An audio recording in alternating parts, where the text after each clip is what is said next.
Bueno, seguimos con la segunda parte de la entrevista con Gabriel Silva, porque hemos dicho antes que este señor tiene muchas cosas que contarnos, y hoy vamos a dedicar esta segunda parte a hablar de la hiperbórea. A mí cuando me ha dicho un nombre me he quedado, digo, ¿y eso qué es? Pues vamos a ver que nos cuente Gabriel, porque me parece que tiene algo que ver con quiénes somos, de dónde venimos y a dónde vamos. Son esas tres preguntas existenciales que se ha hecho mucha gente durante mucho tiempo. Tal vez tienes tú una respuesta para ellos. Bueno, mira, respuesta hay para todo. Lo que esto es un tema que verdaderamente va a haber que tomarse un trago para poder encararlo, ¿eh? Porque has tocado uno de los temas más espinosos en la antropología. De hecho, el de dónde, quiénes somos, de dónde venimos, hacia dónde vamos, estamos hablando de las preguntas más tácticas, estratégicas que se pueden hacer o que uno tiene que hacerse cuando queremos comenzar a investigar prácticamente cualquier cosa. Vamos a ubicarnos un poquito en función de tiempo, ¿eh? Vamos a hablar de hiperbórea. ¿Qué es hiperbórea? Los griegos, los fenicios y los vikingos, sobre todo los vikingos, conocieron muy bien hiperbórea. Y cuando hablo de vikingos me refiero a gente que vivía en Islandia, pero Islandia era mucho más grande que hoy.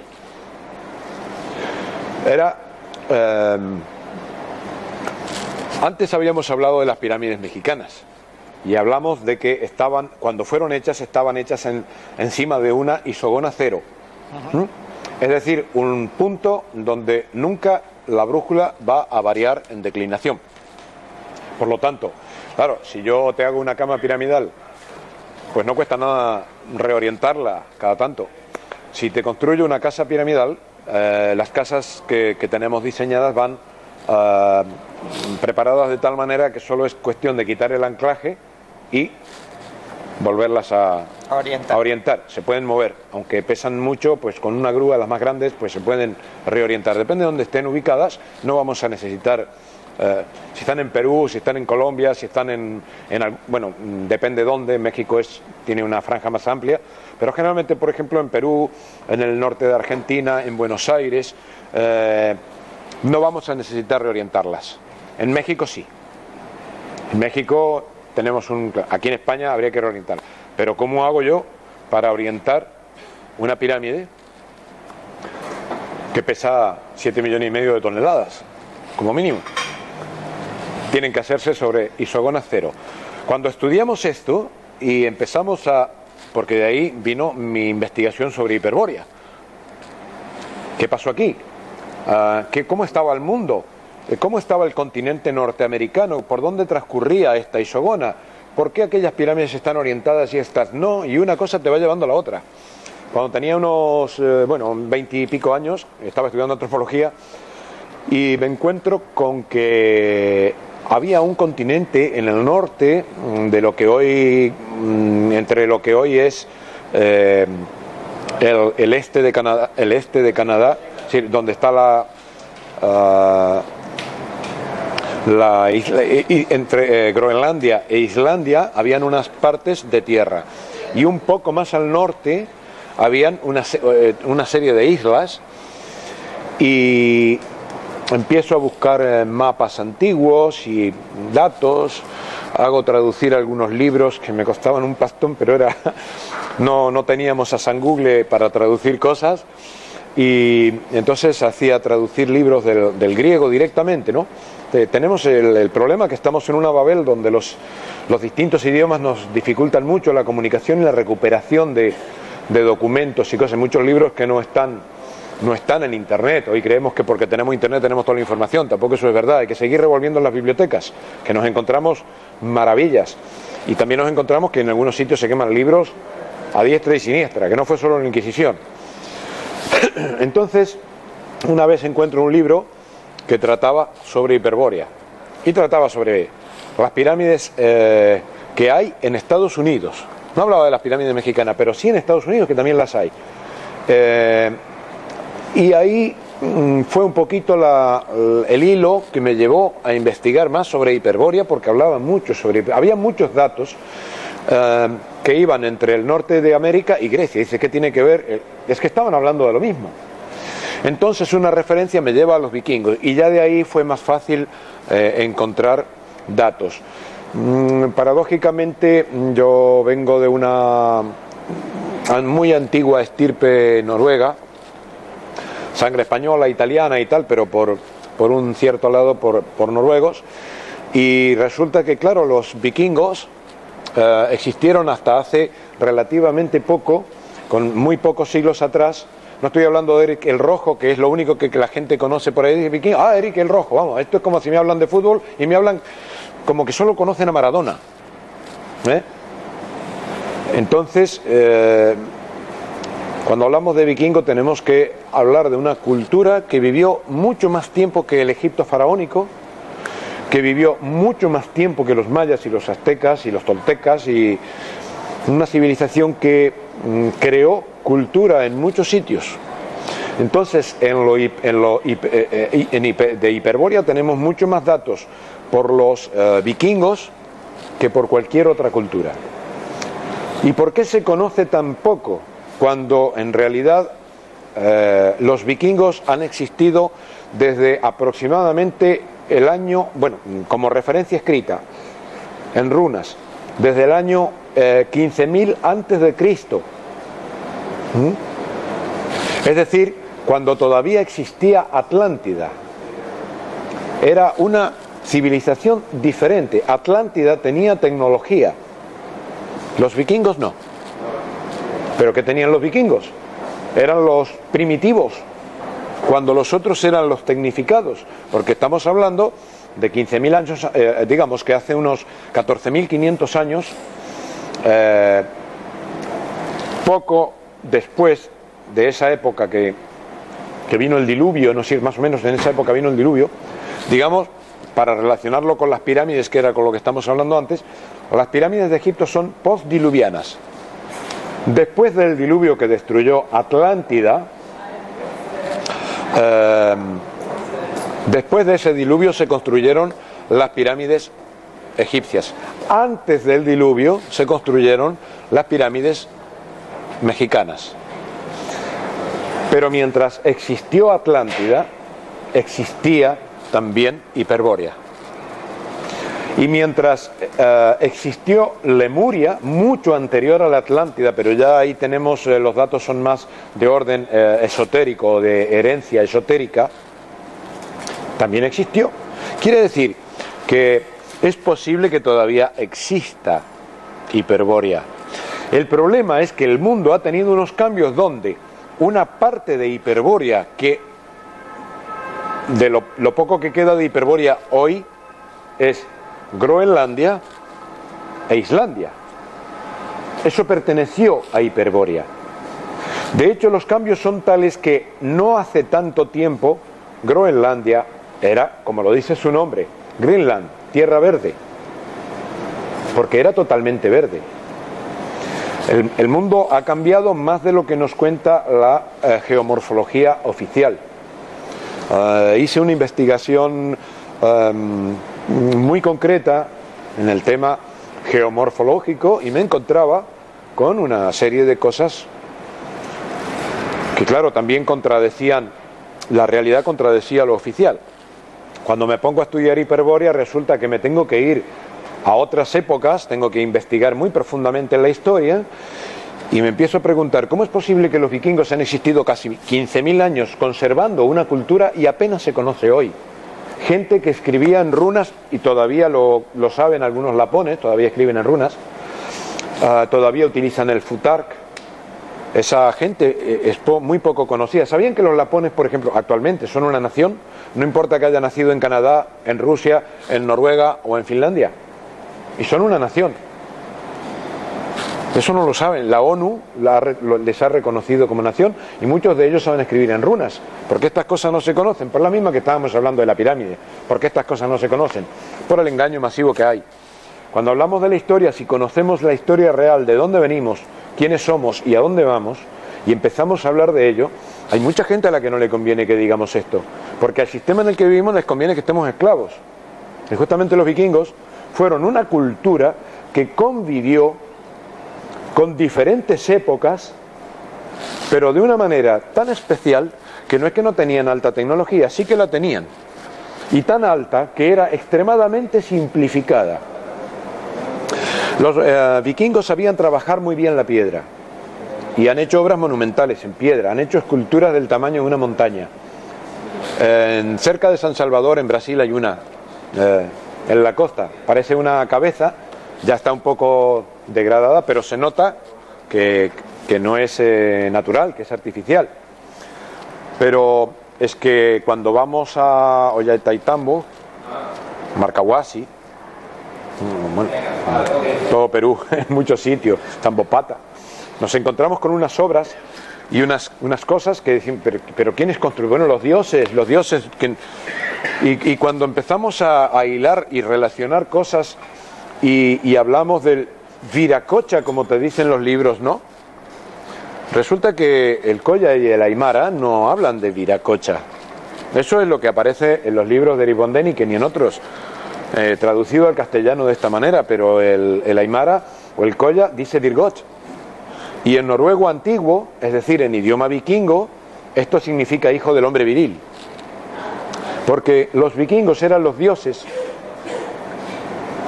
para los Collas y los Aymaras. Pero eran los dioses no en un sentido espiritual estrictamente, sino como de unos hombres de una raza superior. Ahora, cuidado, no hablemos de razas superiores. Mira, existen diferencias raciales. Que sean superiores o inferiores, yo creo que está en lo ético. Pero hay personas más grandes y personas más bajas.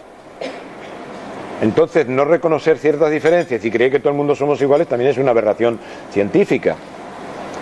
Existen 4 razas básicas, que son la negra, la aria, la amarilla y la cobriza, que está extinta. Esto de que todos somos iguales es una mentira. La raza aria lamentablemente se cargó a toda la raza cobriza. La invasión americana, la invasión de Europa sobre América, costó la extinción de la raza cobriza. Una parte sobrevivió, una parte genética de la raza cobriza mezclada con la raza aria. Los últimos aborígenes americanos ya estaban mestizados, los actuales tienen alguna mezcla, pero cobrizos puros ya no existe ningún espécimen, hablando científicamente. Los últimos los mataron, mejor dicho, hace 200 o 300 años, directa o indirectamente. Los que no mataron con balas, bueno, pues terminaron muriendo por extinción, porque se destruyó esa raza. La raza negra no se ha destruido por milagro, porque se la ha esclavizado, se ha hecho cualquier atrocidad. Los mismos que hoy defienden la igualdad racial, los que dicen que todos somos iguales, eran los que destruían a otras razas, ¿no?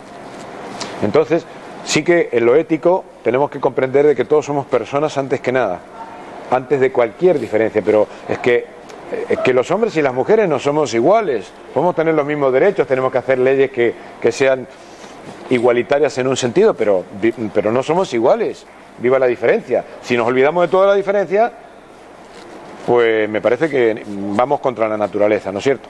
Bueno, los vikingos tenían muy claras estas cosas, entonces ellos además eran muy altos, tenían 2,20 metros, 2,40 metros como cosa normal, y los aymaras son muy bajitos y los collas son muy bajitos. Entonces, además había una diferencia de cultura y una diferencia de tecnología. Los incas decían, siempre tenían una añoranza que era hiperbórea, o añoraban su país de origen, que podía ser lo que hoy es Dinamarca, o lo que hoy es Noruega, o lo que hoy es Suecia, pero el sentimiento de añoranza, en lo que dejaban muchos escritos y poemas, era hiperbórea, y de lo cual narraban a los aborígenes americanos de dónde realmente ellos procedían, aunque hubieran nacido en lo que hoy es el norte de Europa, venían de Hiperbórea, porque desde ahí viene la raza aria. Pero cuando entramos en ese tema, resulta que Hiperbórea no termina en donde fueran los confines de Groenlandia hacia el norte, sino que nos adentramos en un tema más tremendo, que es la tierra hueca.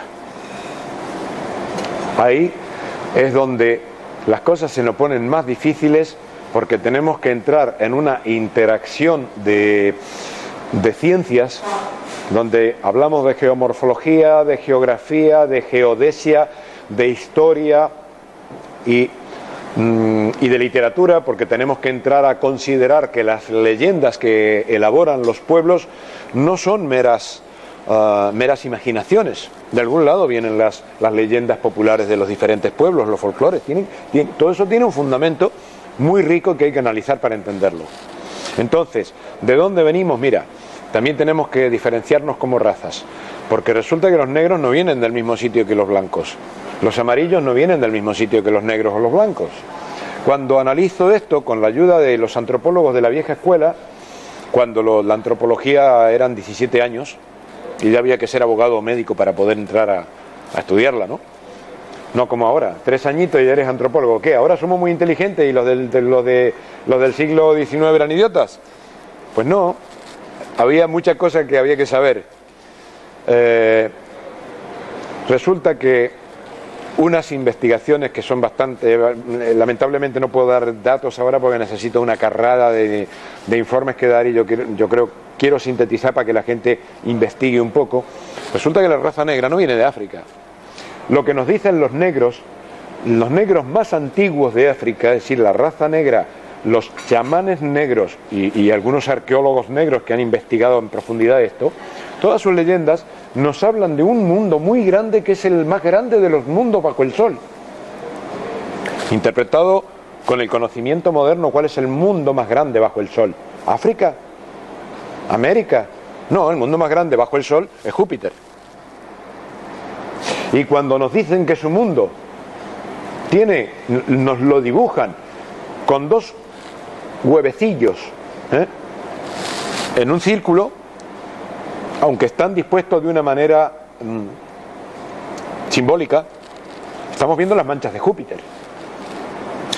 Y cuando tenemos un médico o una amiga, muy amiga que tuve en Brasil, doctora en genética además, negra, más negra que esto, negra pura de raza, y ella investigó mucho sobre la genética, las diferencias genéticas de las razas, para estudiar los posibles orígenes y los posibles procesos en busca de esta gran pregunta: ¿de dónde venimos? ¿Quiénes somos? ¿A dónde vamos? Pues resulta que en el dónde venimos ella descubrió lo mismo que yo, pero por el lado de la genética, y con otros médicos hicieron en la Universidad de Sao Paulo un informe que finalmente también lo censuraron, pero te estoy hablando hace 30 años casi ya. Pues descubrieron que el esqueleto de la raza negra es mucho más resistente que el ario, porque está hecho para una gravedad diferente de la nuestra. Pero aquí en la Tierra está muy bien, es decir, su esqueleto está hecho para unos casi 10 metros sobre segundo de gravedad, mientras que nosotros, los arios, tenemos un esqueleto que está hecho para 6,7 o 7 como máximo. Entonces aquí la gravedad nos mata. Quiere decir que si nos preguntamos cómo hace las cosas la naturaleza, ¿es que a nosotros la naturaleza nos hizo con un esqueleto deficiente? ¿La naturaleza, que es eterna y tiene la sabiduría de la eternidad, nos hizo con un esqueleto deficiente? ¿O es que no estamos viviendo en el lugar que tenemos que vivir? Y a los negros les hizo un esqueleto que aguanta perfectamente esta gravedad. Son diferencias que son muy importantes a la hora de entender de dónde venimos cada raza. Las mismas leyendas más antiguas de la raza negra hablan de que provienen de Júpiter. Las leyendas más antiguas de la raza amarilla dicen que provienen de Venus, los amarillos. Por eso adoran el lucero de la mañana o el lucero de la tarde, depende de la época. Entonces, entre leyendas y genética empezamos a lograr puntos de encaje. Ahora, donde todo esto termina no encajando es cuando hablamos de la superficie exterior de los planetas. Pero cuando conocemos el tema de los planetas huecos, cuando nos vamos a la leyenda de Hiperbórea y la relacionamos con los griegos y algunas leyendas mayas, y hablamos del inframundo, o entendemos el inframundo pero con un criterio objetivo, resulta que todas estas leyendas nos están hablando del interior de los planetas, bajo un modelo que no es el de la Tierra maciza, o el de Júpiter macizo, o el del Venus macizo, o el del Marte macizo. Estamos hablando de todas estas leyendas, nos llevan al interior de los mundos. Por lo tanto, tenemos indefectiblemente que entrar al tema de la Tierra hueca. Y si llamamos a un físico, que he consultado unos cuantos, claro, ellos no estudian geología ni geomorfología, como los geomorfólogos no estudian física en la profundidad que deberían estudiarla para entender el modelo de la Tierra o el funcionamiento de la Tierra. Resulta que el modelo de la Tierra maciza, dicho por físicos, es absurdo. No es viable, es un modelo absolutamente inviable.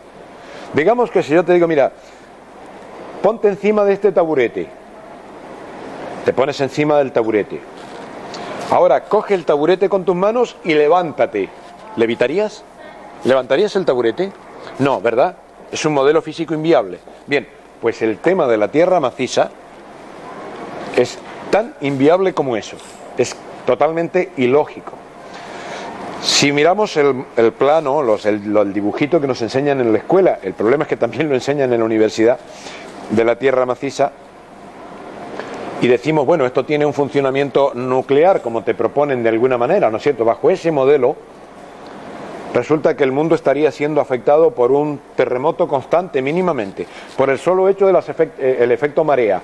Es decir, si ves lo que ocurre en el océano, imagínate lo que pasa, teniendo en cuenta solo la gravedad, el efecto lunar sobre un líquido metálico. Absolutamente inviable. Además, la costra de la Tierra no podría contener, no sería suficiente todos los volcanes del mundo para contener ese horno, es decir, habría explotado desde su inicio. Es decir, el modelo de la Tierra maciza es físicamente inviable. Cuando los físicos se empiezan a interesar por esto y empiezan a sacar sus cálculos, tenía unos 13, 14 años cuando consulté por primera vez el tema con unos físicos, porque me interesaba no sabía que tenía tanta relación con el tema Hiperbórea, que este tema lo fui viendo luego, pero paralelamente con el tema de las pirámides empecé a estudiar el tema de la Tierra hueca, y lo he estudiado quizá no tanto como el tema de las pirámides, pero sí que he puesto muchísimos viajes y muchísimo tiempo y consultando a muchísima gente, haciendo lo que se llama interdisciplinaria. Entonces, cuando les presento por primera vez a un par de físicos esto, bueno, pues se agarraron un poquito la cabeza, ¿no? Decía, me parece que aquí las cuentas no me cuadran. Claro, ellos habían estudiado los teoremas de Newton, y estudiando los teoremas de Newton, pues tenemos el tema del modelo de la Tierra hueca. Es que Newton no podría concebir el modelo de la Tierra maciza. Además, sus teoremas son hoy pues palabra autorizada, vamos, que cualquier matemático, cualquier geómetra, cualquier físico los conoce, y no son una tontería. Estamos hablando de ciencias exactas aplicadas a un modelo, mientras que el tema de la Tierra maciza es absurdo. Entonces, luego, cuando empiezo a estudiar la parte histórica, es decir, el tema antropológico, tengo que relacionar física. Ya para esto era mayorcito, y entonces me voy a la provincia de Santa Fe, en Argentina, y también doy con otro par de físicos, pero estos ya estaban dedicados a producir esferas metálicas y de vidrio, y estaban, o sea, física aplicada a la industria. Y bueno, cuando les planteo de la Tierra maciza, ellos ni se acordaban que en la escuela habían visto eso.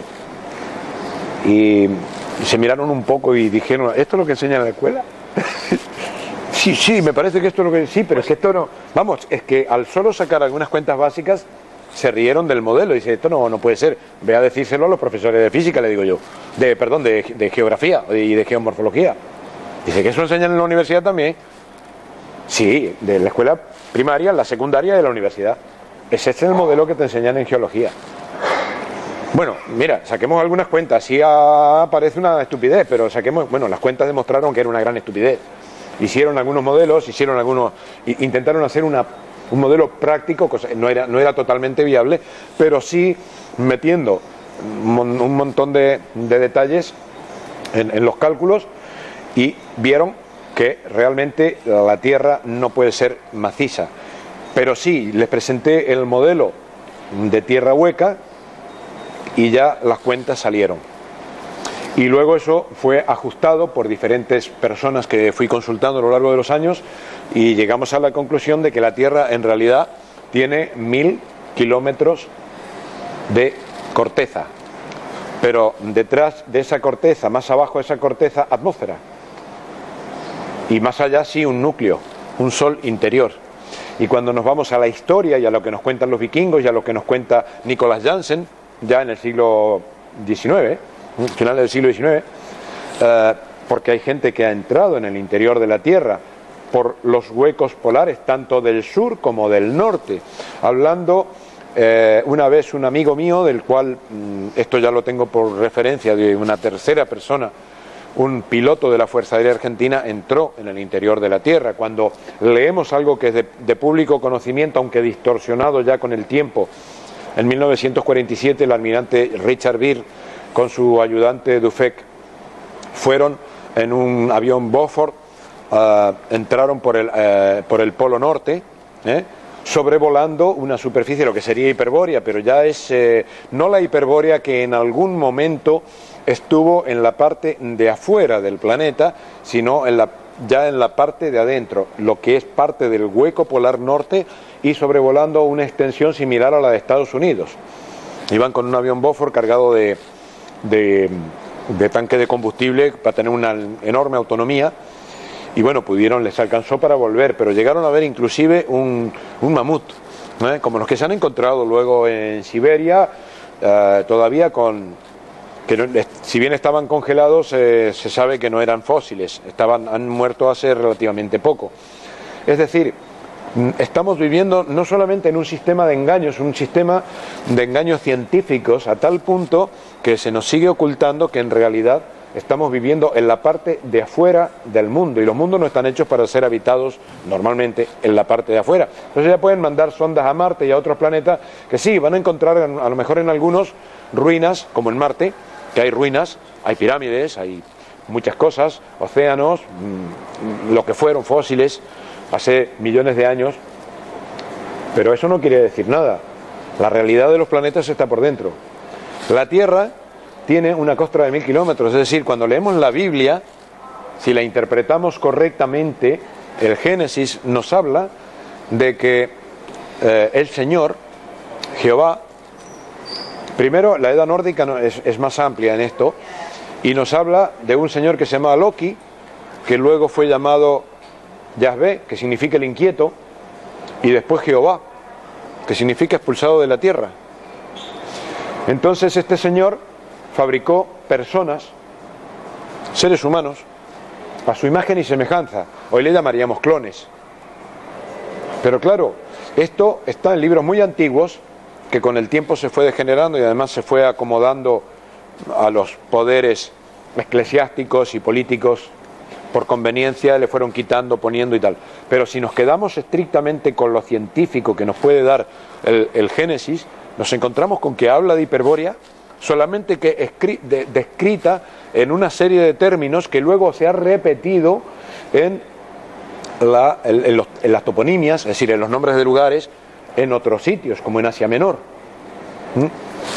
Entonces nos encontramos con claves de Hiperbórea y con claves del interior de la Tierra, y nos encontramos en la Edad Nórdica todavía con más datos.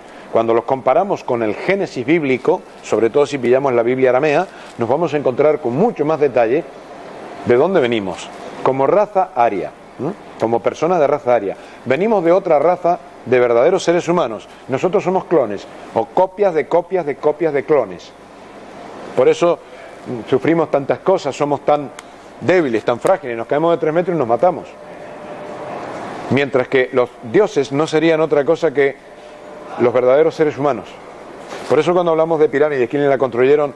Digo, mira, no te puedo asegurar que la construyeron extraterrestres o intraterrestres o terrestres.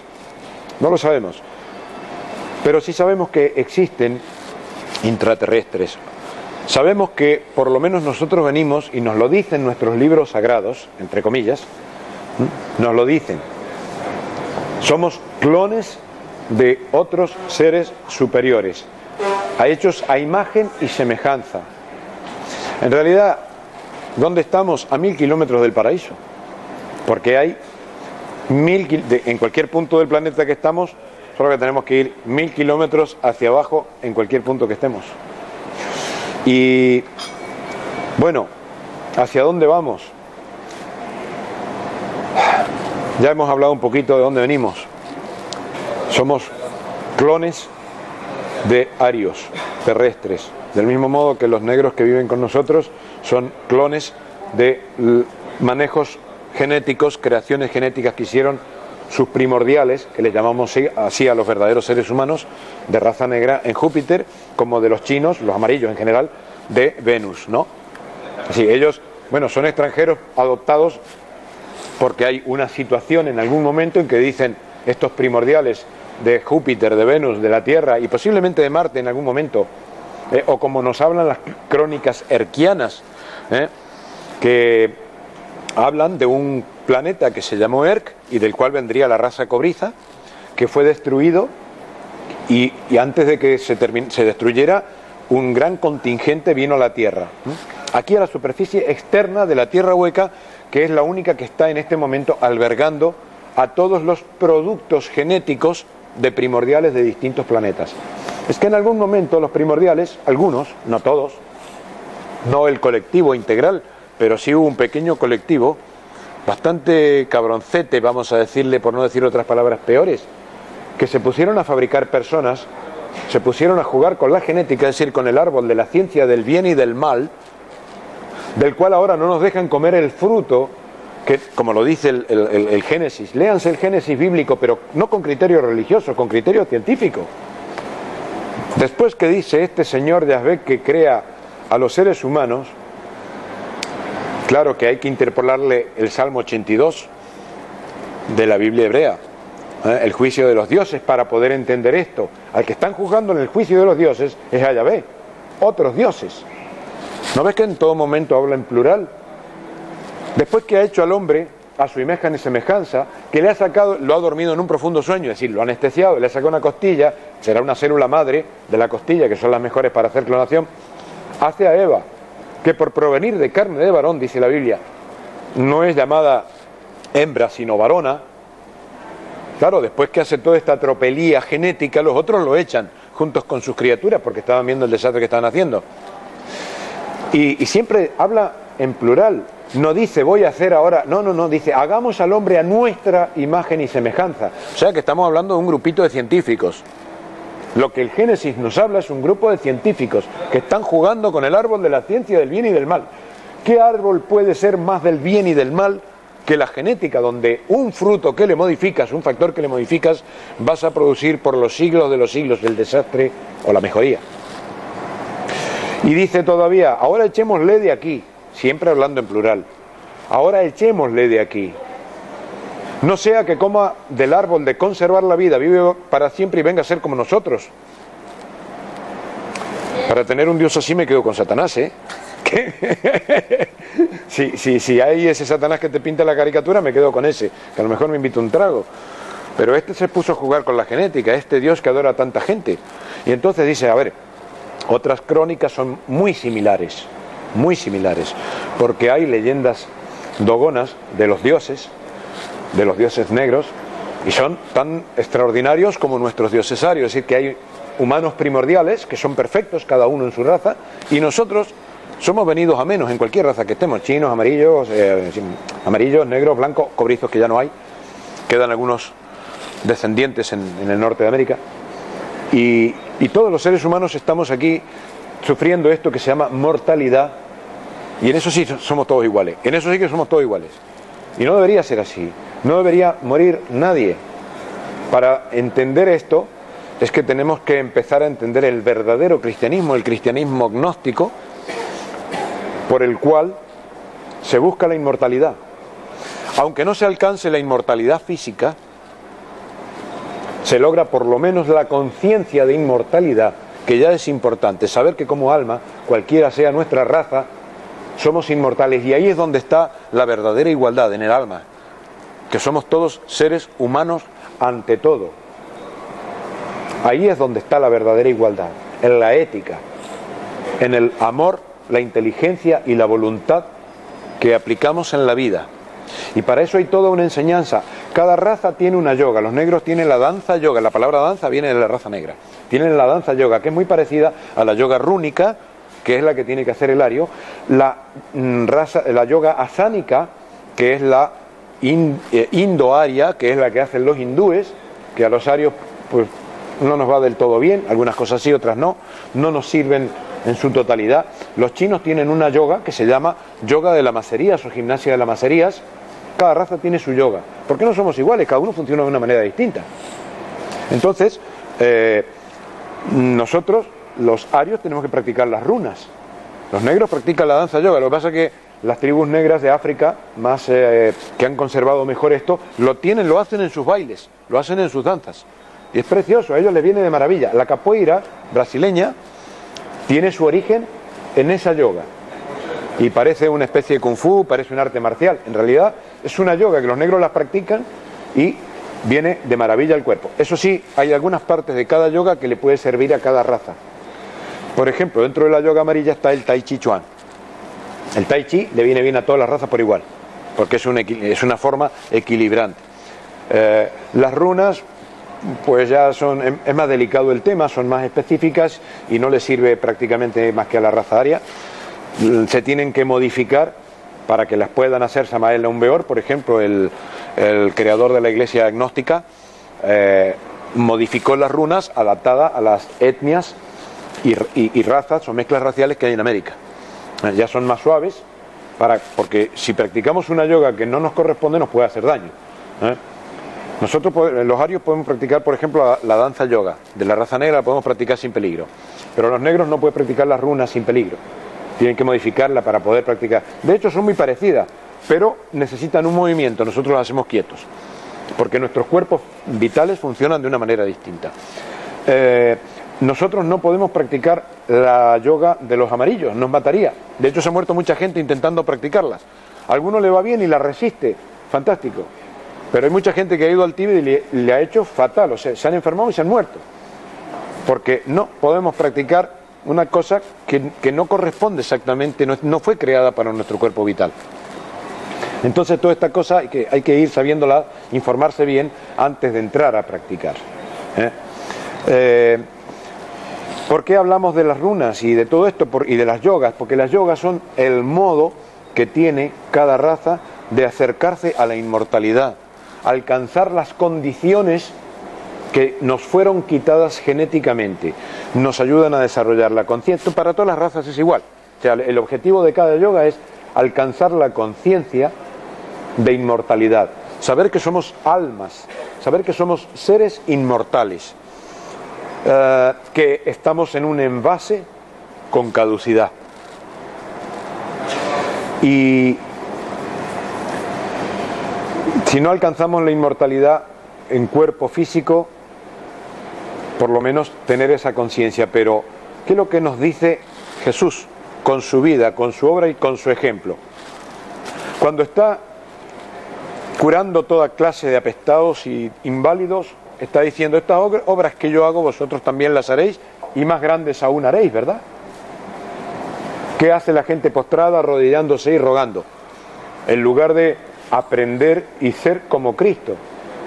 Pero no, claro, nos han metido la mentira del Cristo crucificado, que es una mentira histórica, terrible, con la que se ha destruido prácticamente el cristianismo.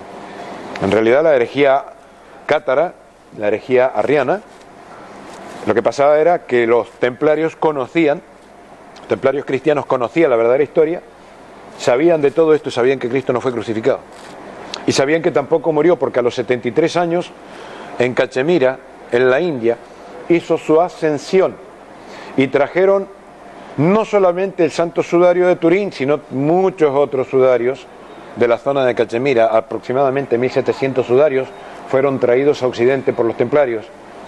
Eran simplemente las no mortajas, sino que la persona, cuando iba a hacer su ascensión, se envolvía en eso, se preparaba y su cuerpo desaparecía, dejaba como un flash, porque ascendía la materia a un plano vibratorio superior, pasaba al reino natural siguiente, que es el reino crístico. Cuando hablamos del reino crístico no estamos hablando de un reino espiritual.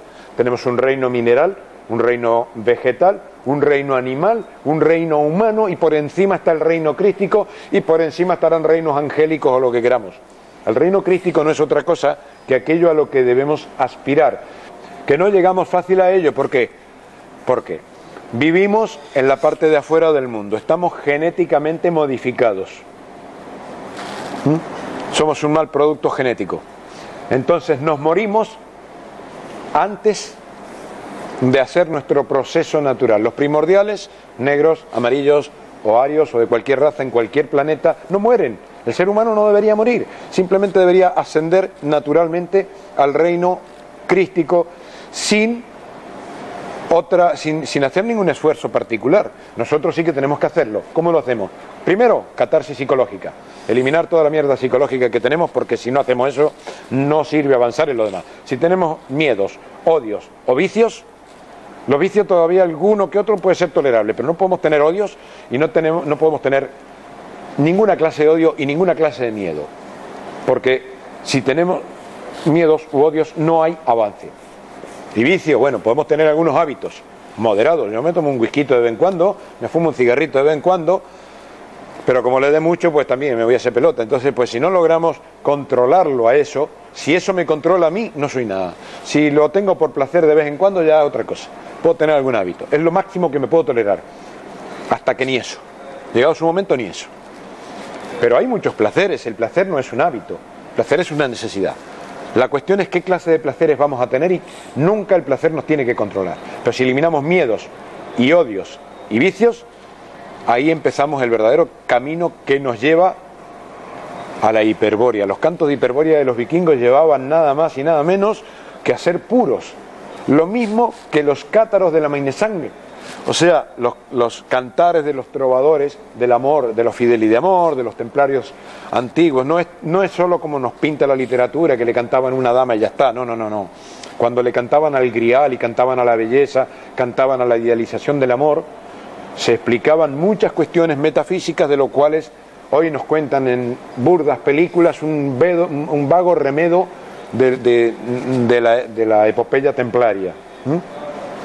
En realidad la obra templaria nos lleva a hiperbórea, lo mismo que los vikingos, el conocimiento ancestral. ¿Y en qué consiste el conocimiento ancestral? Saber que la Tierra es hueca como todos los planetas, saber que podemos alcanzar la inmortalidad, o por lo menos la conciencia de inmortalidad. Nos lleva al cristianismo original, al que enseñó Jesús, como tantos otros maestros. Entonces todas las cosas se empiezan a relacionar.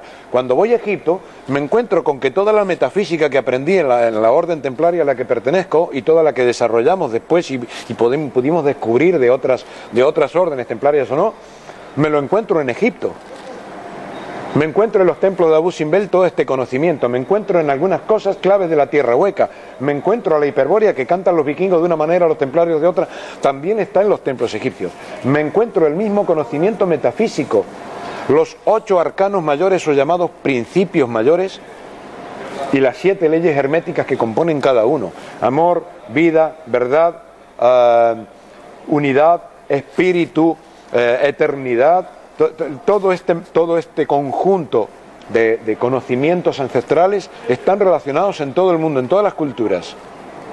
Entonces, hoy podemos saber quiénes somos, de dónde venimos y hacia dónde vamos. Cuando entendemos la metafísica, entendemos cómo es nuestro proceso como alma. Entonces sabemos de dónde venimos. Hay gente que lo sabe. Dice, oh no, esas 3 preguntas no han sido respondidas. No han sido respondidas por la ciencia académica, del engaño, de la mentira, de los intereses, que te enferma en lugar de curarte, que te tiene esclavo. Pero los que hemos roto con esa ciencia oficial, lo sabemos ya.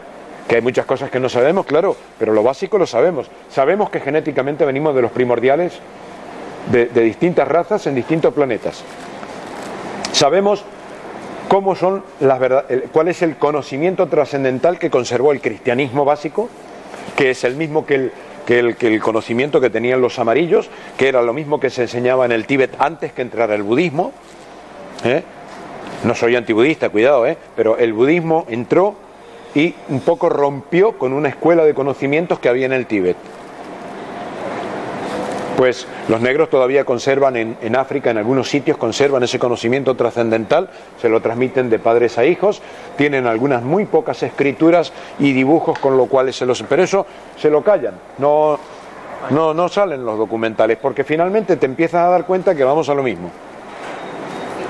No sé si tienes alguna pregunta, me he extendido mucho, he tratado de hacer una síntesis que posiblemente nuestros seguidores pues estén agarrando la cabeza tratando de unir las piezas. El puzzle es bastante grande, bastante complejo. Sí, me gustaría que Luis me sacara un plano de la cara. Solo sería esto. ¿Y dónde entran los sufís? Hay que ver del que no me atrevo a cortarte porque yo estoy familiarizado con todo este tema que estás hablando. Pero mucha gente de la que nos escucha, supongo que por ejemplo en el tema de Tierra Hueca, has enviado algún mensaje, alguna historia, y me dice, tú estás loco. Bueno, cada uno lo que piense, ¿no? Pero, a ver, si es lo de Tierra Hueca, los agujeros que tienen que estar en el Polo Norte tienen que ser terriblemente grandes. Sí, son grandes, sí. ¿Cómo demonios han ocultado esto? Hombre, es muy fácil. Pasar por ahí con un avioncito, a lo mejor lo puedes ver, ¿no? No puedes pasar con un avión y verlo, porque lo que sí verás es lo que se llama el efecto espejo, y esto es muy conocido. Sí. Lo que pasa es que yo consulté con 3 ópticos y una mujer que también sabía bastante, era física, pero sabía bastante de óptica. Y los 3 me dijeron finalmente lo mismo. La óptica me dio, la física y óptica, pues trató de defender la teoría del efecto espejo de los polos, algo que ven los que van a la Antártida, los que van muy allá al Polo Norte, y bueno, trató de buscarle de hacer una teoría que cuadrara. Finalmente no lo encontró, pero por lo menos lo intentó. Los otros directamente lo analizaron y con todo lo que analizaron, con una serie de parámetros, dijeron, esto es imposible. O sea, si tú tienes un espejismo es esto y esto es tal. Y claro, si conociendo el modelo yo no les había hablado de la Tierra Hueca. Simplemente les presenté la única fotografía que tuve alguna vez, tomada por un piloto argentino, y un piloto de avión, y una serie de dibujos de distintas narraciones. Entonces me dijeron lo siguiente: no es posible que esto sea un espejismo. La física y óptica, pues como era ya sabía de qué iba, trató de buscarme la explicación. No la encontró. Lo intentó. Los otros 3 lo dieron en el clavo. No existe, no es posible un espejismo de esa naturaleza.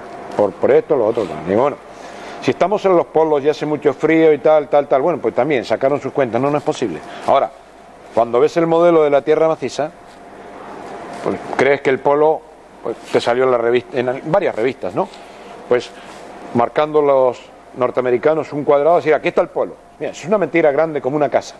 No puedes poner una bandera en el polo, porque en realidad seguramente aparecerá una imagen ahora, pues verás la concavidad de los huecos polares. Tiene, donde comienza en el paralelo 82,44, empieza, tanto en el norte como en el sur, empieza el agujero, aunque el agujero polar norte es un poco más ancho, más grande. ¿Ancho de cuánto más grande metros hablamos? No, estamos hablando de que el agujero polar sur tiene 350 kilómetros en la parte más estrecha, es decir, el agujero polar sur tiene 350 kilómetros de diámetro. Por lo tanto, nunca puedes ni siquiera sobrevolarlo. El avión puede llegar a unos 10.000 metros de altura, un poco más. Pues lo que verá el piloto del avión, lo mismo que en tierra, si se navega un horizonte. Esto cuando hace muy buen tiempo, bajo determinadas situaciones, se ha visto y se ha fotografiado. Yo tuve una fotografía una vez, no sé dónde me quedó, tantos viajes, pues se perdió por ahí. Tampoco valía mucho, valía sabiendo de quién viene, ¿no? Dónde fue tomada. Pero claro, secreto militar también. Bueno, pero sí que se forma un efecto espejo. Esto es que te vas avanzando y de pronto, como estás ante un agujero que tiene 1.600 kilómetros de diámetro mayor, pero va siendo como un embudo de bordes convexos, donde a medida que entras vas a ir viendo el otro lado del embudo, es decir, el segundo horizonte. Allá donde surge un segundo horizonte. Hay leyendas vikingas muy curiosas. Hay un libro del navegante solitario de, ¿cómo se llama? Dumas, ¿no? Vito Dumas, que describe unas cosas que luego, pues, gente que no ha leído a este hombre, libros antiguos, muchos de ellos fueron quemados en Argentina, por no sé si en todos los países. El que lo tenga sabe que tiene una joya ahí, los libros del navegante solitario. Y ves las cosas y las fotografías tomadas por pilotos de aviación. También sí sabes lo que son las YANAP, ¿no? Las leyes de aeronavegación internacional, que las dicta el Pentágono, ¿no? Con J ANAP, ¿no? HANAP. No voy a decirlo en inglés porque me sale mal. Bueno, ahí prohíben expresamente la navegación más allá del paralelo 82,44. ¿Por qué? Yo intenté ir con Héctor Pico y otros amigos al Polo Sur, a la Antártida, y hablamos con el que en ese momento era el director del Instituto Nacional Antártico. Estoy hablando del año 91. Intentamos, hace 20 años ya, hacer un viaje al interior. No solo le pedíamos la hoja de ruta, nosotros nos encargábamos de todo lo demás. Pues no, era no, y la conversación, que nada, no, porque no se puede. Y como no se puede, la Constitución argentina dice que yo, si soy argentino, puedo, sin pasar ningún tipo de aduana, navegar libremente o transitar por todo el territorio de mi país, ¿no? Incluyendo la Antártida, lógicamente. O sea, la Constitución no me dice que la Antártida esté prohibida. Pues no había hoja de ruta. Finalmente, después de una larga hora, hora y pico, no me acuerdo, como 2 horas, qué sé yo. Bueno, iban a hacer 5 minutos, fue una larga conversación, terminó diciendo, vale, lo que ustedes dicen, ustedes saben, es así. Y ustedes saben, porque claro, ya vio por dónde íbamos, ustedes saben que no les puedo dar hoja de ruta. Ustedes saben que nadie los va a dejar y que si van los van a bajar. Bueno, ¿quiénes nos iba a bajar? Yo que te preguntaría... Nosotros sí que lo sabemos porque hay bases norteamericanas donde hay una barrera estratégica, o sea, cualquiera que intente navegar por la Antártida sin permiso lo van a bajar los aviones norteamericanos. No vaya a ser que vayas a descubrir que hay bases alemanas que en 1945 no se presentaron rendidas. Te puedes encontrar más allá con que hay esas bases y te vas a encontrar con que la Tierra es hueca y te vas a encontrar con tantas claves y tantos misterios. Entonces dice, ¿cómo? Te vas a encontrar que los que andan en plato volador no son los marcianitos verdes. No digo que no los haya, no sé quién vive en Marte, pero te vas a encontrar con que los platos voladores son cosas más de entre casa, y no estoy hablando de Estados Unidos. Te vas a encontrar con que hay eso, sobre todo eso, un hueco polar, la realidad más oculta. Lógicamente a los de interior tampoco les conviene. Ahora ya hablar esto no me pesa, en cierto momento fue muy secreta la cuestión, porque claro, yo pensaba, ¿qué voy a hablar? De los primordiales que viven en el interior, a los cuales muchos tontos querrán ir a venderles Coca-Cola y hot dog y medicamentos. Pues no, desde ya no nos van a dejar entrar ellos, ¿no? No es tan así la cosa. Pero el hecho de descubrirlo y de empezar a descubrir todas estas cosas te cambia la conciencia. Entonces ya, cuando sabes todas estas cosas, ya perteneces a este sistema, trabajas en este sistema, y por más que respetes absolutamente todas las leyes, ya no eres un esclavo. Ya sabes, y ya los Illuminati y toda esta gentuza que está haciendo estos genocidios brutales y constantes, ya no son tus dueños. Y ellos no quieren perder acólitos, no quieren perder esclavos. Evidentemente. Yo 2 preguntas que te haría. Una es, si hay un agujero en el Polo Norte, ¿dónde plantó la bandera Scott? Y bueno, porque mucha gente se lo va a preguntar. Ese señor llega yo y plantó la bandera, ¿no? Y la otra es decir, bueno, si hay esa tierra ahí en el interior, ya lo estoy más o menos comentando ahora, y si no se ha entrado a conquistar esa tierra interior, ¿no será porque algo lo impide que se entre? Hombre, claro, si, como decíamos antes, volvemos a los libros sagrados de cada cultura y los entendemos bien, vamos a entender que hay unos señores que son los primordiales, ¿no? Que los griegos le llamaban dioses. Apolo tenía que ir a rejuvenecerse a Hiperbórea, a Hespérides. De donde... Estás hablando de que hay ciudades por ahí. Sí, sí, claro, hombre, los verdaderos seres humanos, no son es decir, indígenas con una tienda de campaña, no, esto no, o sea, intentar conquistar el interior de la tierra no es como ir a conquistar América o ir a conquistar África, desde ya. Los que viven ahí no son gente que ni, bueno, al margen de que tengan, seguramente tendrán algo de tecnología, será como algunos misterios de los que hay con los vikingos. Los vikingos tenían una tecnología súper simplificada, pero que les permitía andar por todo el mundo, navegar a vela, pero resulta que cuando estudias los diseños de los Drakkar y de los Neckar, dice, ¿cómo? Esto es una obra de ingeniería, de altísima ingeniería. Sí, la pudieron desarrollar a partir de miles de años de práctica, de hacer barquitos y probar una cosa y probar la otra, ¿no? Pero es que a la hora de trabajar la piedra, de hacer las cosas que hacían en distintas partes del mundo, dices, ¿cómo se entiende esto? Había tecnología. Pasa que, y todo sería a vela. No sé, habría que estudiar la antropología desde otros puntos de vista. Y los vikingos de los cuales tenemos más referencias, es posible que hayan sido ya vikingos o los restos, una involución de los vikingos hiperbóreos, los que vivían ya en la superficie externa de la Tierra, en lo que hoy es Islandia y Groenlandia. Esto me gustaría hacerte un inciso, porque se habla mucho también en la cultura india de una cosa que llamaban las bisamaras. Y los vimanas. Que eran una especie de artefactos que volaban, ¿no? Sí, estamos hablando de muchos años atrás en la antigüedad. Sí, a lo largo, es que las cronologías que nos da la arqueología oficial, la antropología oficial, bueno, diría pueriles, pero pueriles es cosa de niños, y una cosa pueril no necesariamente es tonta. Pero lo que nos enseñan básicamente la arqueología oficial, en la antropología oficial, son absurdos, ni siquiera pueriles. Si son pueril puede ser, es decir, una enseñanza de 1 más 1 son 2, 2 más 2, 4. Bueno, eso es pueril, ¿no es cierto? Es muy básico. Pero si yo te digo que 2 más 2 son 16, pues no es pueril, es absurdo. Entonces no hay que confundir lo pueril con lo absurdo.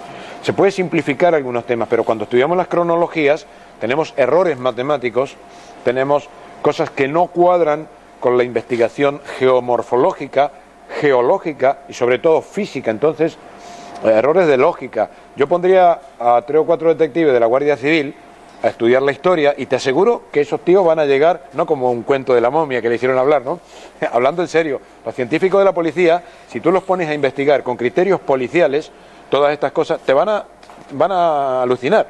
Tenemos algún amigo, policía, de la Guardia Civil, de la parte criminalística, científicos, ¿no?, que están investigando estas cosas y dicen, mira, esto, claro, es que ellos son científicos. Entonces, si tienes que tener un criterio de investigación policial para estudiar algunas cosas y darte cuenta que la historia oficial, la historiografía oficial está mintiendo, te das cuenta enseguida que vas a encontrar muchas cosas que sí que además se pueden comprobar directa o indirectamente. Cuando tú te metes en el Google Earth y ves el Polo Norte, a ver, me sale hasta el fondo marino y teóricamente pues me tendría que salir todo blanco. Lo que pasa es que es océano, supuestamente es océano, y no está explorado un comino. Además de que está el agujero, dejemos de lado el agujero. Si te vas a la Antártida vas a ver todo blanco, pero no vas a ver nada, o vas a ver una imagen así que fabricada, tapada. Pero cuando buscas algunas imágenes de la NASA y estudias un poquito las imágenes de más alta definición que tienes de la Tierra y tal, te vas a ver, sobre todo las primeras, ahora a medida que ha avanzado la tecnología las han ido mejorando, pero como yo he ido guardando desde las que he pedido a veces a algunas entidades oficiales de Estados Unidos, sobre todo a la NASA, las que me mandaban y las investigaba luego con técnicas modernas y ver los montajes fotográficos, o sea, cómo han ido tachando, borrando. Bueno, te dicen que la tecnología que tenemos que no da para más, oye, que no sí. puede, no Polo, no puede la tecnología. No, que claro. No puede acabar de pulir eso, ¿no? Claro. Luego, además, mira, tú te vas a la Concagua al Tíbet y vas a tener circunstancias mucho más peligrosas que ir al Polo. No, que no va nadie porque hace mucho frío, porque no, eso es mentira. No, que resulta que por razones ecológicas, no, también es mentira. No se va al Polo, no se hace turismo a la Antártida, que sería un chollo turístico fantástico. Hombre, te están ofreciendo viajes al espacio turístico, ¿no? Cuestan una pasta. Pero ¿cuánta gente pagaría un montón por ir a clavar la banderita en el Polo? Decir, aquí estoy yo, mira, mírame, estoy en el Polo. Y mandarle a todos los amigos, ¿no? no se puede hacer. Ay, no, por razones ecológicas. No me has aclarado aún dónde plantó la bandera Scott. Bueno, mira, en cualquier punto de ese círculo, vamos a hablar del norte como del sur, poquito más o menos en cada uno, pero del polo, lo que consideramos el polo, ¿Te refieres al polo magnético? No, el polo geográfico. El polo magnético va girando, ¿no? Está lejos del polo. El polo magnético, digamos, que va haciendo esto, que es lo que va a marcar la declinación. Y ahí el problema que te decía antes con las pirámides, el tema de la orientación, este tema de declinación. Si buscan declinación magnética, pues ahí van a tener mucha información. Hoy en día, si no se maneja la declinación, sales de aquí de España y te vas a América y voy a ir al Amazonas. Pues como no tengas en cuenta la declinación, vas a ir 300 kilómetros más abajo, más arriba. Antes también lo tenían en cuenta, claro, hace muchos siglos ya. Pero hay que se guía más por las estrellas, entonces pues ahí no tiene el tema de la declinación, pero hoy con brújula te tienes que manejar con eso. Pero el polo geográfico, digamos, ¿dónde plantó la banderita? ¿Scott o aquel o todos los que han ido al polo? Pues la han plantado a 800 kilómetros del polo real. Porque estamos hablando de dos agujeros con un diámetro mayor, digamos que comienza a ir para adentro en un diámetro de 1600 kilómetros. O sea, de 1600 kilómetros. O sea, la banderita la plantaron en cualquier punto de ese círculo de 1600 kilómetros de diámetro. Por lo tanto, a 800 kilómetros del polo real, que está en el espacio. Ya es espacio sideral prácticamente, no puede llegar el avión ahí. Porque en ese embudo de 1600 de diámetro con un 350 de diámetro menor allí en el fondo, si el avión quisiera pasar por encima, pues no puede, el avión no va a despegar de 10 kilómetros, y 10 kilómetros en ese tamaño, haces el dibujo en escala y vas a ver por dónde pasa. Entonces, la brújula te va a indicar que estás en el polo, o el GPS, sobre todo el GPS, porque esto lo saben perfectamente los señores que controlan los satélites. Esa pequeña sinarquía tecnocrática que maneja los satélites sabe perfectamente esto de lo que estamos hablando. Y ellos tienen fotos y por ahí filtran alguna, porque claro, son personas como tú, como yo, que tienen sus mujeres, tienen sus hijos, tienen su familia y tienen su conciencia. Entonces yo tengo mucha esperanza, ¿sabes qué? En que este sistema, deseo, como decíamos en la anterior entrevista, que este sistema no caiga, pero tiene que modificarse. Tenemos que modificarlo, tampoco podemos estar esperando ni a Jesucristo, ni a los hermanitos extraterrestres, ni hostias. Tenemos que cambiarlo nosotros. Y con eso cuento con los agentes de inteligencia de todos los países, que son los que están realmente informados, o lo mejor informados, y cuento con los tecnólogos, porque esos señores están siendo utilizados por la sinarquía que tiene el poder económico, pero a esos señores la mayoría van a quedar fuera de los búnkeres.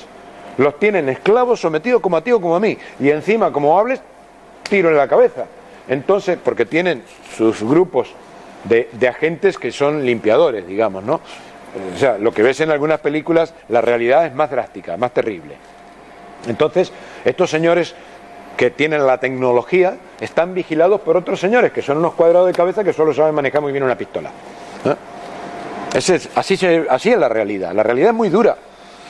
Entonces, pero confío en que tanto los tecnólogos como los agentes de inteligencia de los gobiernos son los que nos tienen que ayudar, porque ellos también van a quedar, y sus familias van a quedar fuera de los búnkeres. Y si hay una tercera guerra mundial como la que se está armando, esperemos que no, yo deseo que no, hasta creo que la podemos impedir, pero tenemos que actuar todos, tenemos que todos reunirnos, por eso hemos hecho Ecologenia, para que estas verdades no sean censuradas académicamente, para que no sean censuradas en los medios de difusión, porque tenemos que apoderarnos de los gobiernos, tenemos que coger el gobierno. ¿Y cómo cogemos el gobierno sin hacer una revolución violenta? Mira, la violencia ya viene, con guerra ya se está haciendo contra el pueblo, en este momento contra los sirios, igual que se hizo en Palestina de hace muchos años, igual que se hizo en Libia recientemente, asesinando mogollón de personas. Y ya estamos en la guerra, ya está el mundo en guerra. Tenemos que cambiar este sistema. La única manera que tenemos de cambiarlo para que todo esto que estamos hablando aquí podamos conocerlos todos, para que todos estos conocimientos sean de uso realmente popular y sin censuras, tienen que cambiar los medios. Para cambiar los medios también tiene que caer la dictadura académica que nos tiene engañados. Para eso tenemos que tomar el gobierno. ¿Cómo lo tomamos? Hacer asambleas pacíficas, con el espíritu del 15M, pero con coherencia. ¿Me dejas que te añada algo a eso? O sea, yo creo que hay que mirar un poquito lo que estás diciendo, pero vamos a buscar a esas personas responsables mucho más arriba de lo que nos pensamos, y vamos a empezar a tener en cuenta que alguien como es Obama, como es el presidente de Estados Unidos, es un simple muñeco. Un empleado, claro. Es un empleado más de esta gente. Hay que empezar ya a desenmascarar a estas personas y sacar sus vidas, sacar sus historias a la luz y dirigir realmente nuestra energía hacia esas personas, no hacia los presidentes de los gobiernos, no hacia los partidos, sino hacia esas personas que son las que realmente se llama gobierno en la sombra, porque Exacto. realmente no se sabe quiénes son. Ya sabemos quiénes son, ya tienen nombres, ya tienen caras, pero son esos realmente los que están marcando esa diferencia, Exacto, los que están exacto. haciendo que nosotros estemos en esta situación. Y eso las personas tenéis que tomar conciencia de ese punto, tenéis que buscar esa información, está en Internet.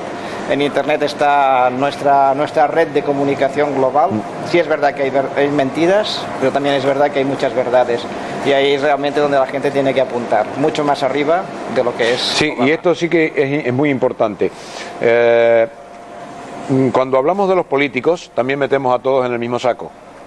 Y tenemos que hacer una diferencia muy grande, porque hay dos niveles de política. Tenemos los políticos locales, a los que conocemos, a los que vemos todos los días en el pueblo, que es con los que tenemos que trabajar y no contra ellos, porque para poder destruir y quitarles el poder a los políticos corruptos, tenemos que trabajar con los alcaldes y con los concejales, porque son ellos a los que realmente votamos. Lo demás, de ahí para arriba, no votamos a nadie, votamos un partido, votamos una figura, y es un engaño, porque tú no puedes coger de la solapa al consejero o al presidente o al ministro o al diputado, pero tenemos que, Ecologenia tiene que funcionar sobre todo con los ayuntamientos, porque los verdaderos políticos, y que son los que ponen la cara con nosotros y luchan con nosotros, pero sí hay que eliminar la partitocracia. A mí, que la gente cuando vota a un alcalde, le importa tres pepinos que sea el partido, no voten al partido, voten al que sea mejor persona, que para eso está en el pueblo y le conocen. Y es ahí donde los alcaldes y los concejales tienen que surgir de una asamblea, no de una votación partidista, sino de una asamblea. Por eso Constitución Asamblearia entiende claramente estos dos niveles. Los verdaderos políticos, a los que tenemos que cuidar y además tenemos que participar, y no sé, ser alcalde si nos corresponde, si tenemos realmente vocación política, tiene que surgir de asambleas, y hay todo un mecanismo asambleario. Así es como lograron independizarse los Estados americanos, así es como funcionó España, aún bajo coronas. No importaba mucho la corona, finalmente en la época feudal lo mismo, habían asambleas, todo se resolvía en asambleas, y no había tecnología, sin embargo había abundancia. Y había tanta abundancia que se expandió el imperio español. Hoy en día, más modernamente, digamos, los estados americanos se hicieron, los masones cuando hicieron los estados americanos, ya habían otros intereses económicos detrás, había todo un plan, ¿no? Pero primero había que crear esas naciones. Para crearlas, pues tenían que hacer algo que funcionara, y que funcionara bien, y que funcionara a gusto de todos. Gobiernos asamblearios. Es decir, el gobierno era elegido en asambleas, hasta que iban a un gobierno central, pero era el producto de la influencia de la participación real de todos, sin otra bandera que la patria. Luego les costó cerca de 200 años, porque luego de hacerlo tenían que romperlo, y la manera de romperlo fue dividirlo en partidos, que lo dice la palabra, partido, como hay que entender el sentido profundo de las palabras, privado. Cuando hablamos de lo privado, lo que defiende la ultraderecha es realmente privativo. De ahí viene privar, es lo que nos priva de derechos, es lo que nos priva de participación, es lo que nos priva económicamente. Y lo que nos divide. Y nos divide. Yo me atrevería, quisiera comentarte que, lo que estás diciendo está muy bien, pero vamos a centrarnos en la actualidad. A nivel legal, Y según la Constitución española, ¿es posible poner en marcha eso? Sí, sí, porque ninguna Constitución puede estar por encima de, de los derechos de las personas, y en la Constitución se están vulnerando entre todos los países, de prácticamente, no hablo de España, estoy hablando mundialmente. La economía, la usura, el mercado, es el verdadero gobierno. Para empezar, hay que entender que ese es el verdadero gobierno. O sea, y una Constitución, o como están hechas la mayor parte de las Constituciones, así a la rápida, a conveniencia de determinados grupos, y que finalmente no se cumple nada, porque si una Constitución te dice que el ciudadano tiene derecho a un hogar digno, a una y resulta que la mayor parte de la gente que saca una hipoteca luego se queda sin la casa y encima pagando la hipoteca, estamos cayendo en una serie de absurdos que están por encima de cualquier... O sea, la suma de absurdos, de injusticias y de aberraciones es tan grande que influye más en la constitucionalidad que todo lo que se pueda, que todo lo que funciona realmente con la Constitución. Yo tengo unas preguntas, volviendo a lo de Hiperborea. Me gustaría que me dijeras que no se acaba de... O sea, no se acaba de concretar la raza blanca y la cobriza, ¿de dónde vienen? Porque has dicho la negra y la...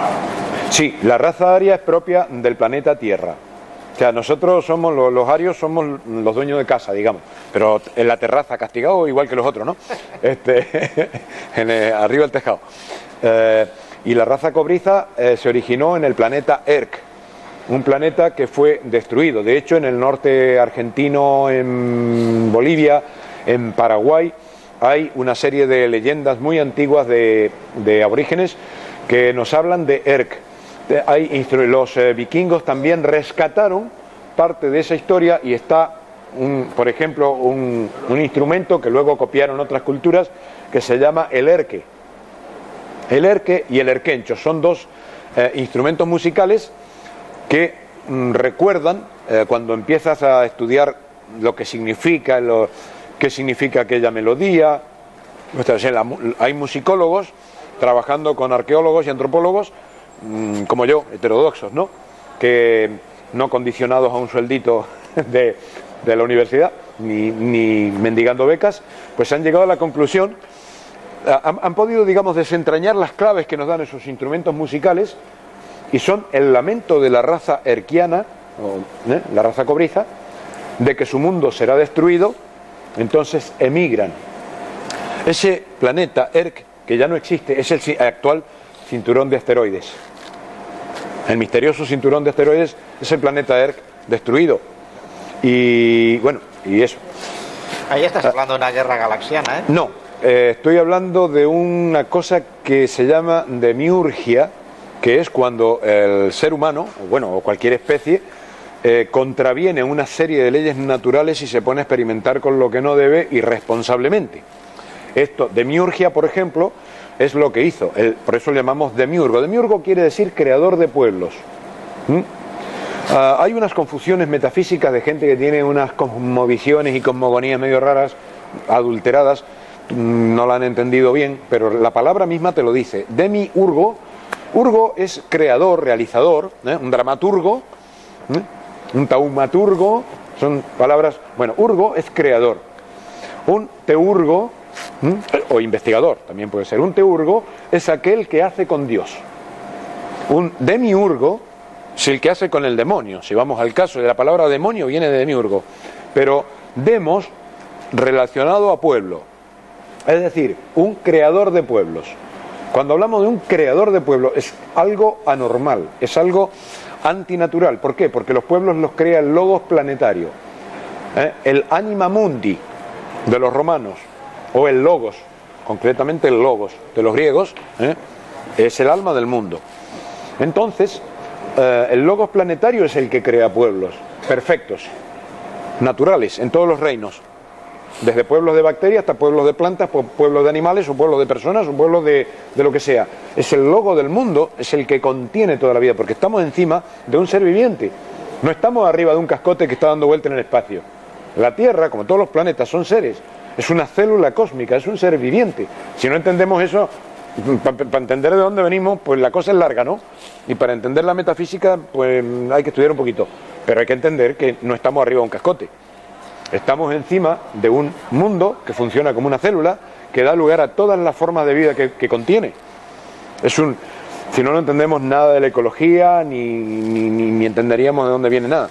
Entonces, la Tierra es la única entidad, cada planeta es el único responsable de hacer con su naturaleza las cosas porque las hace perfectas. Cuando el hombre se pone a crear otros pueblos de otras cosas, jugando con la genética, lo estropea todo. Nunca podemos, por más avanzados que fueran nuestros primordiales, o cualquier especie de cualquier reino, nunca será tan avanzado, tan perfecto, tan sabio como la naturaleza del mundo en el cual tiene que desarrollarse esa especie o ese reino. Entonces, demiurgo significa eso. El demiurgo Jehová, se puso a jugar con la genética y nos fabricó a nosotros, mortales, débiles, frágiles, tontos y un montón de cosas. En ERC lo que hicieron fue jugar posiblemente con la física, y no me extraña que con la cuántica, pero con la cuántica atómica, nuclear, como esta misma civilización lo ha hecho. Y lo que hicieron fue destruir el planeta. Y actualmente dijéramos la raza blanca, que es lo que se supone que es la Hiperbórea, ¿no?, que se conoce, ¿qué antigüedad puede tener más o menos? Bueno, no sabría decirte, porque una cosa son los procesos geológicos por fuera. Ya cuando hablamos de procesos geomorfológicos, así como se armó la Tierra, estaríamos hablando de unos 5.000 millones de años, pero no sabemos en qué momento, cuánto tardó el logos planetario terrestre en crear, y todos los demás, en crear cada uno de las razas y de los reinos a partir del startup del sistema solar. O sea, los sistemas solares no mueren, los sistemas solares se reinician por una serie de factores naturales, de leyes físicas concretamente.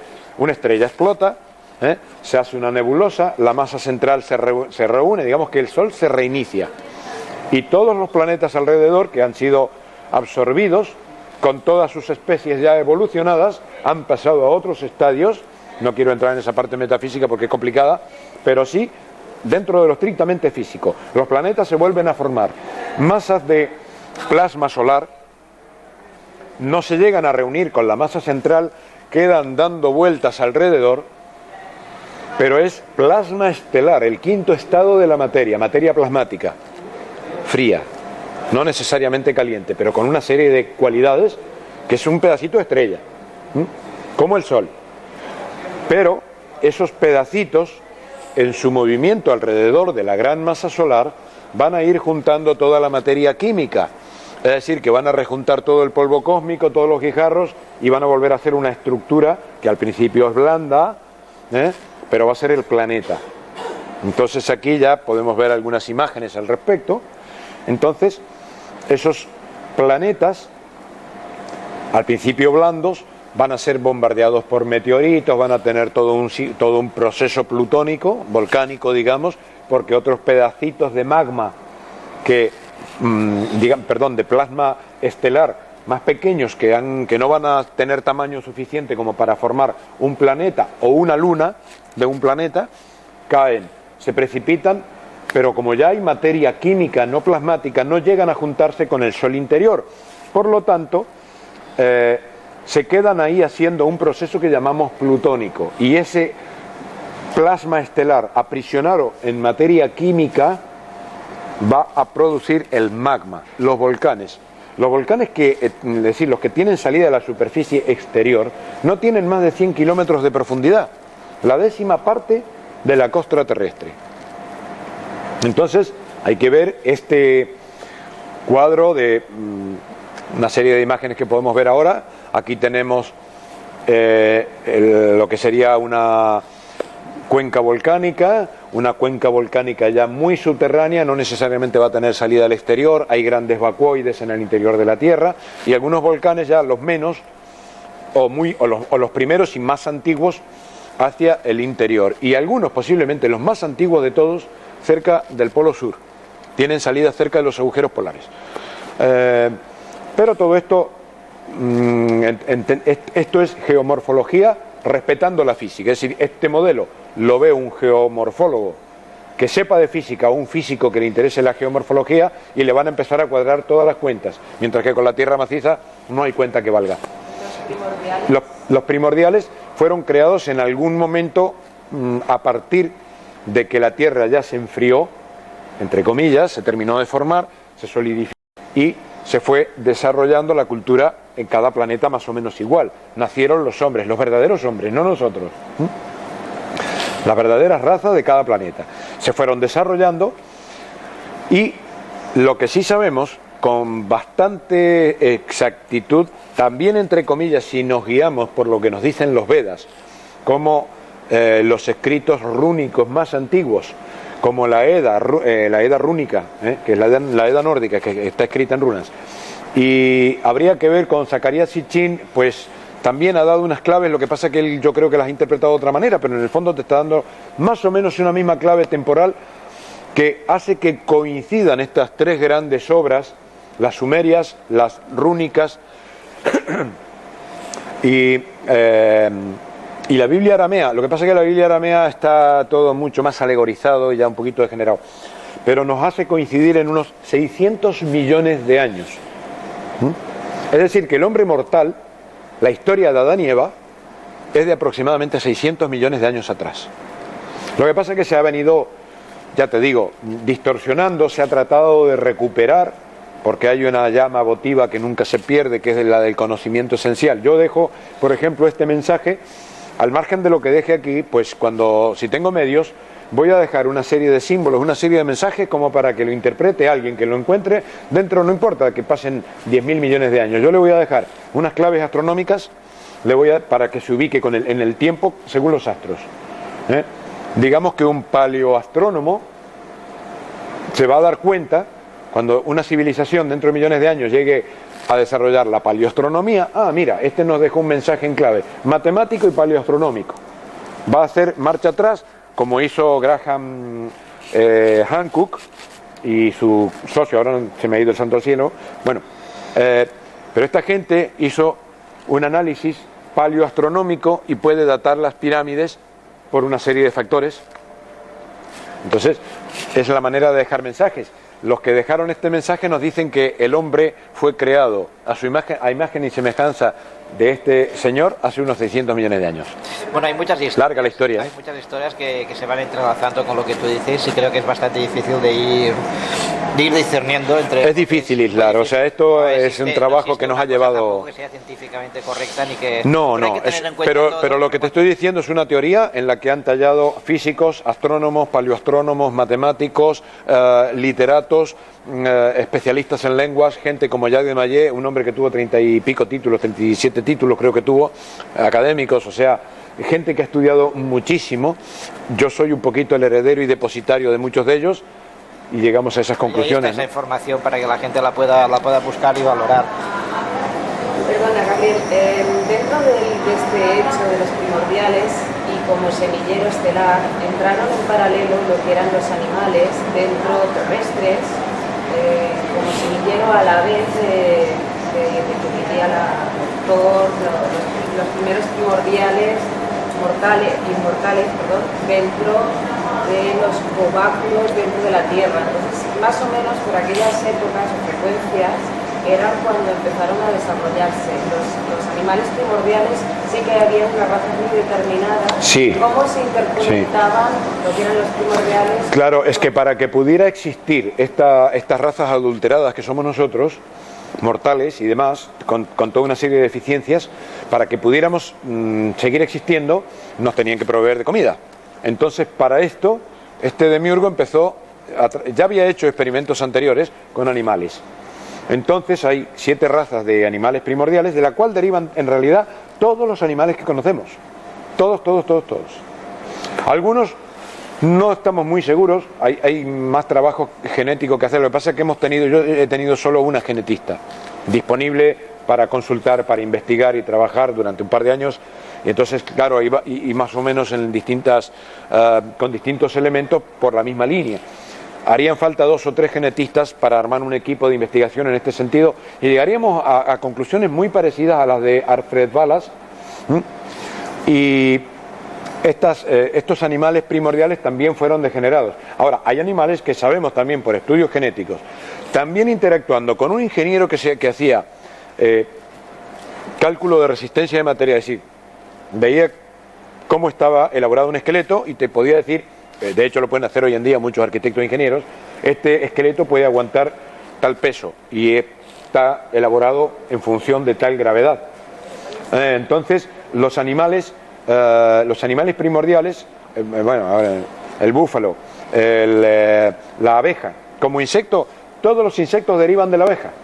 De hecho, en el mundo hoy podrían desaparecer todos los insectos y posiblemente sería un estrago si desaparecieran las moscas, porque hay una naturaleza mortal que también tiene que hacer un ciclo y también depende cómo cambiarán las cosas. Hay algunos insectos que hacen falta, pero el insecto que si desaparece se acaba toda la vida en el planeta, por ejemplo, es la abeja, porque el logos planetario no haría un insecto que dañe a los otros reinos, y el único insecto que realmente mejora todas las condiciones de todos los reinos es la abeja, y sin la cual ningún otro reino existe. No existiría ni el reino vegetal y de hecho ni el animal ni el humano. Entonces la abeja es el único insecto primordial.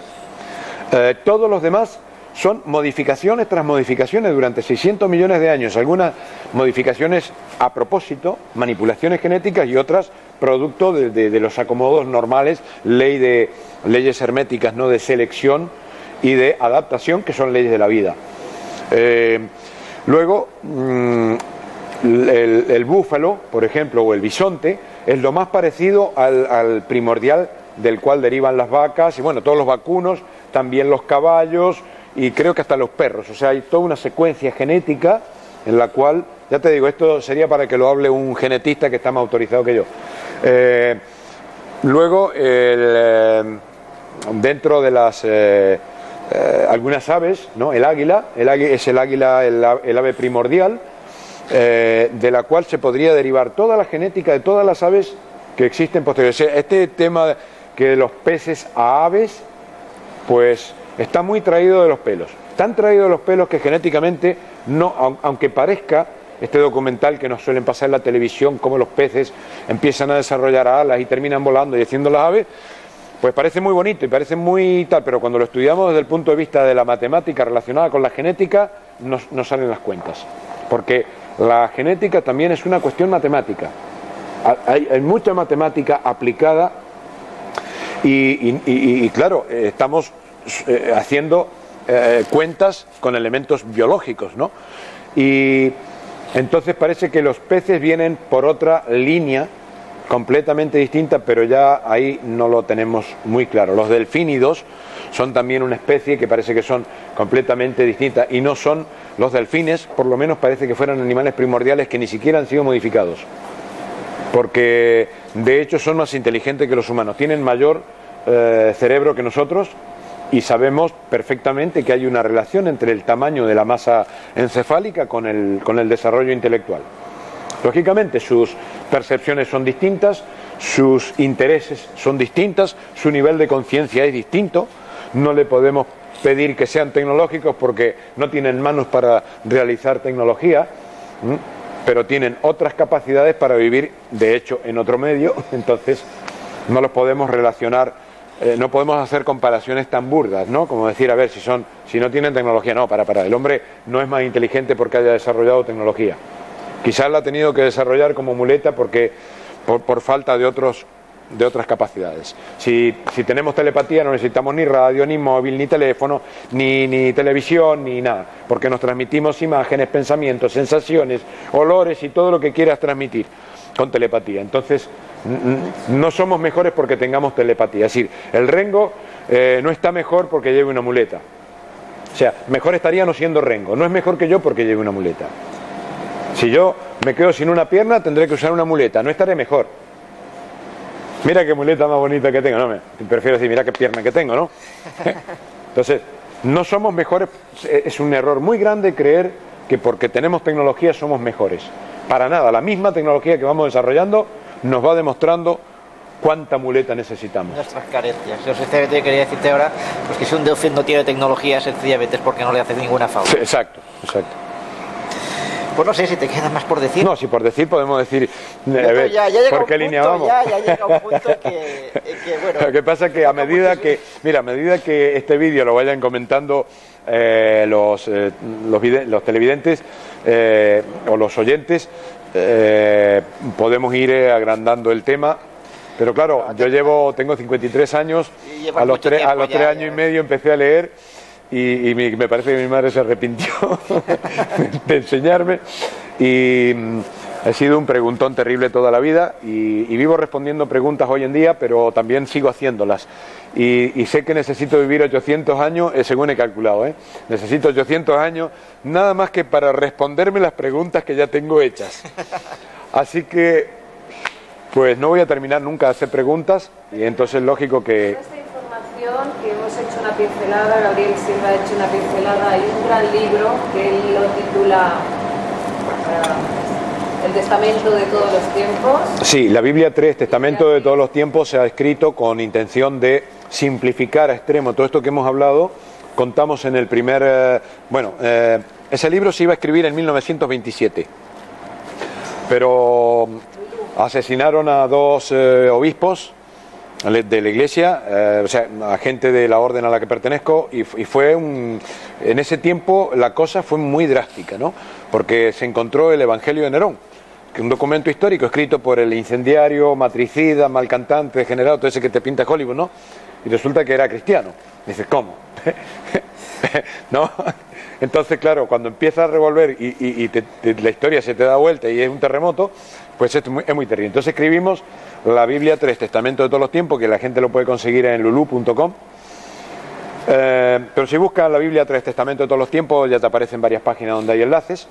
Entonces, el primer libro, hablamos un poquito de esto que hemos hablado ahora, de la historia, contada muy fácil como para que lo entienda hasta un niño.